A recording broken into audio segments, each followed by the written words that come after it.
All right, back in the shop. I think I'm gonna grab the air nozzle, try and get some of that snow blown either back or off onto the floor, that doesn't matter. And we'll get going.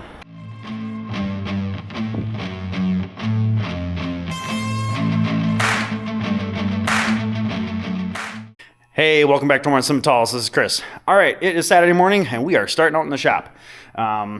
We have got to get the trailer back in here, and I'll show you what it looks like.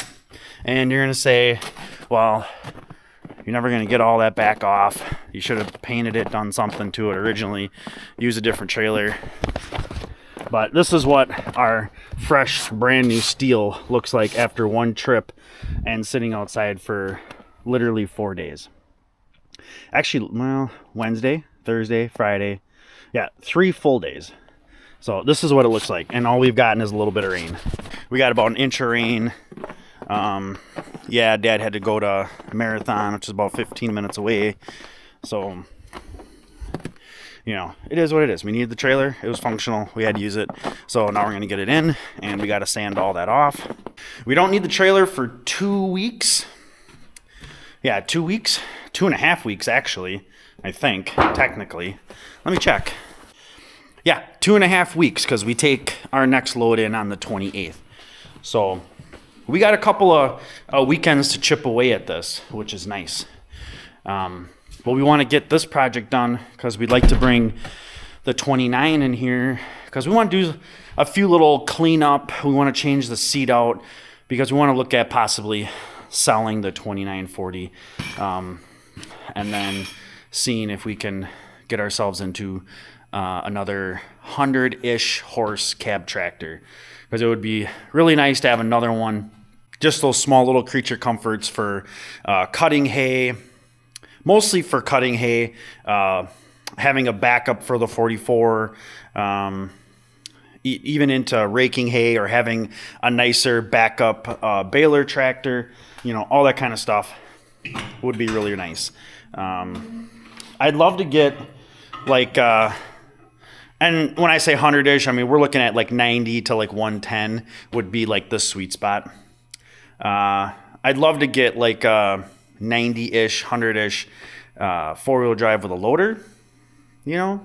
I think that would really be nice, but I think in our price range, that's like about 15 to 20,000 more than what we're looking at. So, unfortunately. So we'll see. But we got to get that 29 in here anyways. There's a couple things. That seat is horrendous. So we want to swap that out. But in the shop, we got to start out making a fire because it is chilly. Yeah, I want to get a fire started in here so it's a little more comfortable. There's snow on the trailer. We got to melt that off. But yeah, let's get going.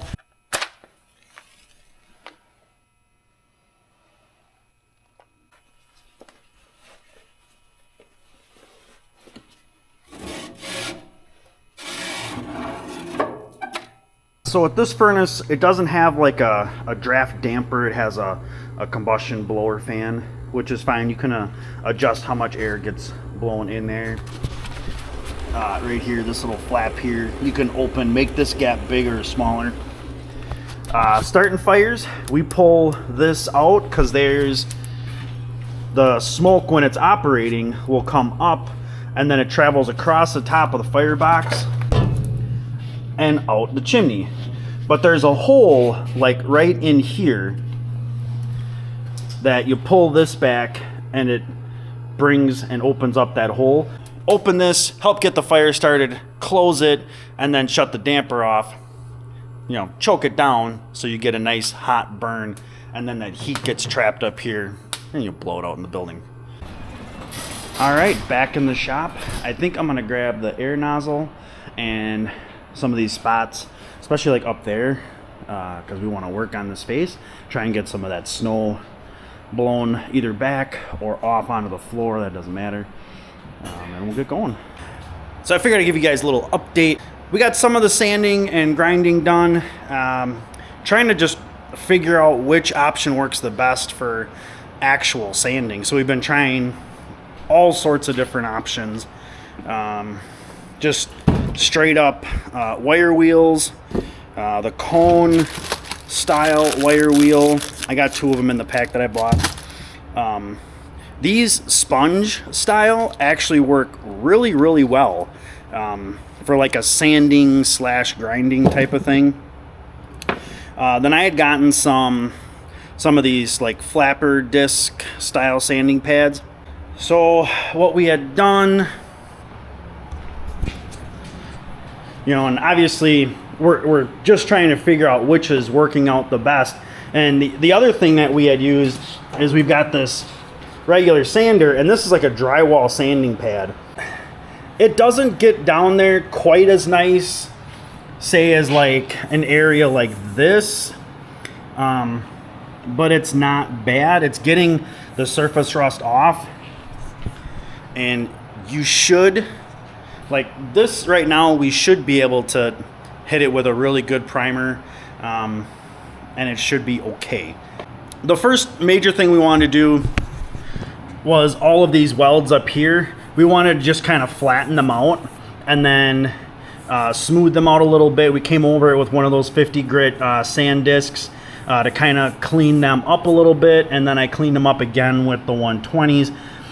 We got to come in and kind of hit the tops of the welds again to get that rust off and then the paint off. But it was really more just as a cosmetic to clean up that face. And then same with this area too.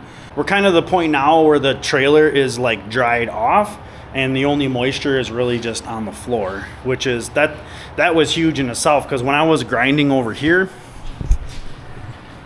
like when I was coming in grinding here, there was literally a stream of water running down the side. And then we also still want to get, after all the sanding and everything is done, we're gonna come in here. This is either gonna be some kind of like epoxy caulk or some really good industrial stuff.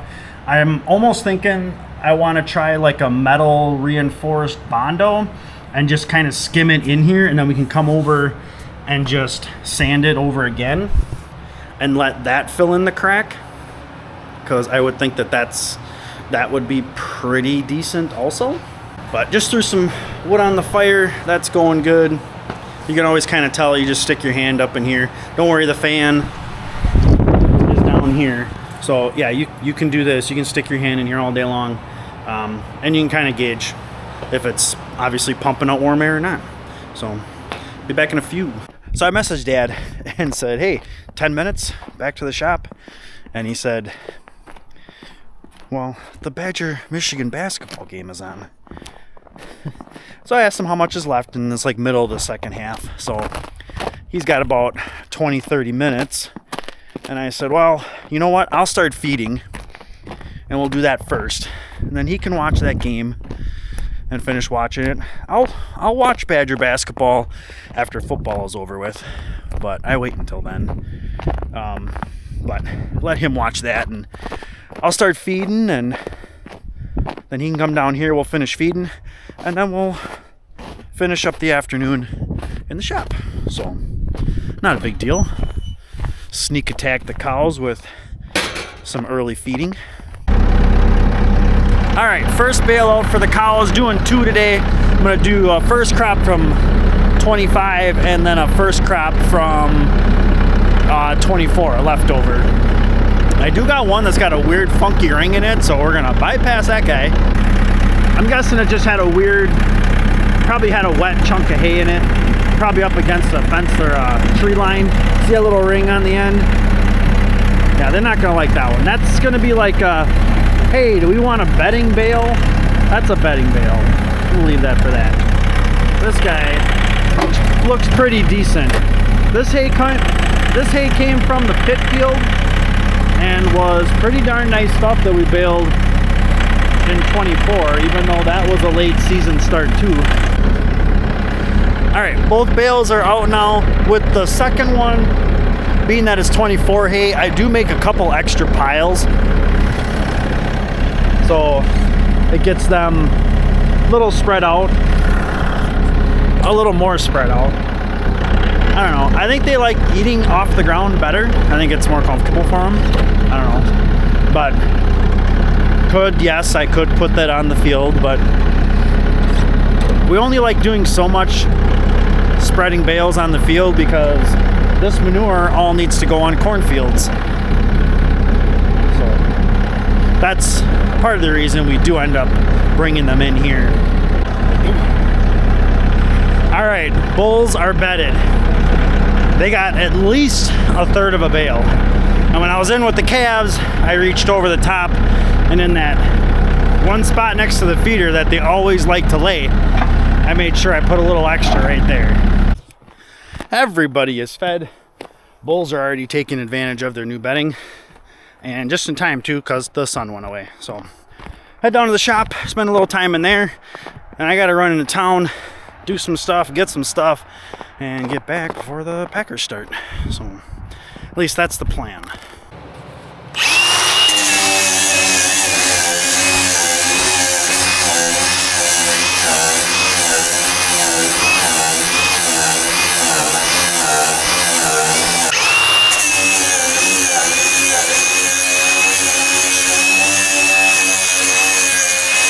So we got this whole front panel is all wire wheel. Wire wheel ended up being probably our best bet as far as getting that surface rust off of there. Some of this was trying to get like some of these kind of ground off a little bit, but getting some of the surface rust off, the wire wheel ended up working the best. So we haven't wiped this down yet, only because we're not totally done with this edge yet, because we want to work some of this paint off and get that down to steel, because we're probably going to run a tape line from like about here and all the way around. Got that cleaned up. Didn't turn out too bad. Could be better, could be worse. So yeah, I'm gonna pick up some more supplies tonight, and then we'll be back at her tomorrow. Hey, good morning. All right, we're back in the shop to work on trailer project. Obviously, first things first, gotta start heating this place up, so we gotta make a fire. I gotta come up with some actual lumber, firewood wise. So I'll do that after I kind of get it started a little bit. Got some more supplies last night at Menards, some more like different grinding, sanding pad type stuff. All right, so a little update. So we got this cleaned up pretty decent. Dad's starting to do a caulking. I found a Loctite caulk at Menards. It was like one of the only ones that said it would dry hard with extreme strength. So right now Dad's just trying to go on this vertical seam in between all the welds. But some of the things we did get yesterday, got a couple of these guys, and actually I wore this one down already. Pretty darn good, just working that one edge, but these worked really nice for stripping paint and rust. Cleaned up the metal really well. So we've got all sorts of pads, whether we'll need them or not, but eventually we'll use them. And then we're not sure exactly which paint we're going to use. We still have some of the stuff we painted it with the last time, but this time what we're going to do is we're going to do a gloss clear coat over the top. It's just kind of like an extra layer of protectant. At the end of the day, we just want it to look decent. And this is also, on something like this, a little area to experiment with. Trying a couple different things, so yeah, cool beans. Okay, so we've got this top edge caulked, and then both vertical seams, and then on the inside I came in and did this bottom edge. So then after this hardens, then I'll come up a little bit and we'll get rid of some of that rust, and that's just from water dripping down here, and then we'll put the bed liner in there. I would like to try some up in here, clean up some of that and do it there too. But the black shit? Yeah, the bed liner. But then I think we got to do something there though too. That's where we've got that bubbling on the other side, and those welds have torn away. So We gotta look at doing something there. Not good. But now we're gonna pop this door off so we can start working on that.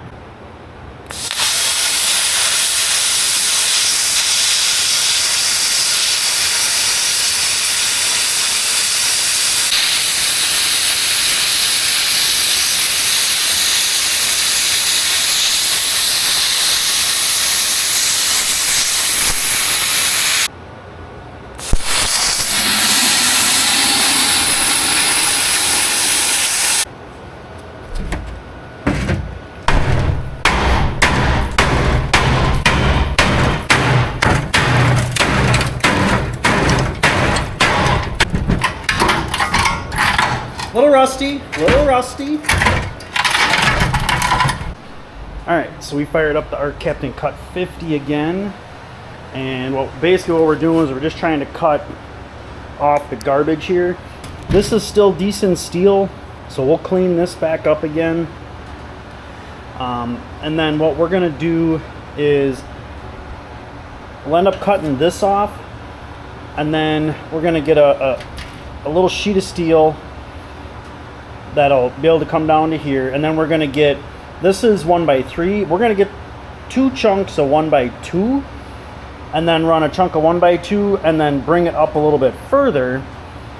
And the reason for the second chunk is the second chunk is gonna sit flat on here.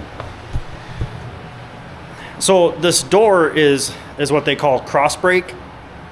It has like a formed, well, it's manufactured deformed for some rigidity. So if you actually see how the dust, this line and this line, so this face is actually like pushing out a little bit. So what that does is it gives this surface some strength. But what that does is here they have a little block to support it, but there's a gap in between this and here. But then that gap was also down on the bottom here as well, which honestly is kind of dumb because that gap lines right up with where the door would close. So potential for like manure and dirt and snow and crap to fill into that gap, rotting all that garbage away. So we're gonna get rid of that gap, and then we'll fill it in decent with either that caulk or something else, making it a little bit better. And then we don't think we're gonna actually fill in this down here. We might just leave this because there was a 1x2 strip here, but this is good, like 1/8 inch thick plate here. So to throw another tube in, yes, technically it would increase rigidity, but this is plenty strong. That'll be this afternoon while we're waiting for this caulk to cure up and harden a little bit more. So we're gonna take a quick little break and we'll be back out in a few minutes. All right, back in the shop. Ooh, fire's still going good. Let's see what we look like in here. Oh yeah, not too bad. We'll grab some wood.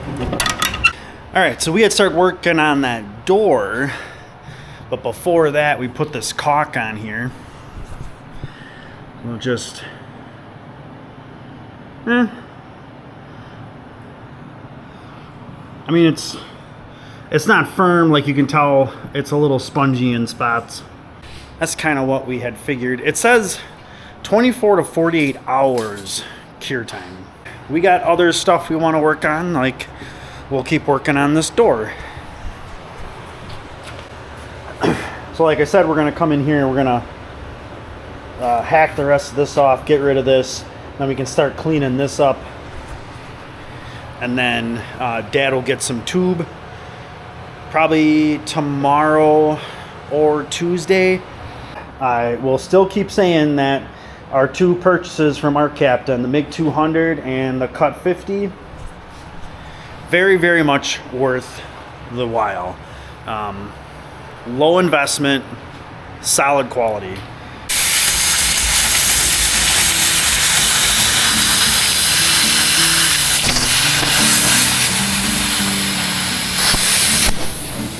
All right, so we've got this door pretty well prepped and it's ready for Dad's gonna pick up some tube. We're going to head to the farm and we're gonna feed.